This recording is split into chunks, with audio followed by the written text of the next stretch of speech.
अस्सलाम वालेकुम। आज 2 मई 2024 है। हम मौजूद हैं पीरा बांडा में। ये एक मानसेरा का इलाका है। ये हमारे साथ मौजूद हैं हमारे प्रोग्रेसिव फार्मर हैं जिनका नाम सदाकत है।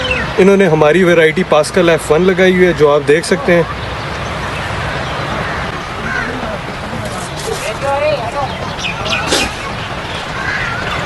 इनका गोभियों में अच्छा तजर्बा है। आइए इनसे पूछते हैं कि इनको पास्कल F1 कैसी लगी है। जी सदाकत भाई, ठीक है। आपने हमारी क्रॉप पास्कल F1 लगाई है, आपको कैसी लगी है? बेहतरीन रिजल्ट है इसका जी, माशाल्लाह बेहतरीन रिजल्ट है। लेकिन इसका रिजल्ट ये है कि एकदम मिसाल में अपने टाइम पे आती है, ज़बरदस्त इसकी मार्केटिंग। कितनी जगह पे लगाई हुई है आपने? मैंने 9 कनाल में लगाई हुई है। 9 कनाल में।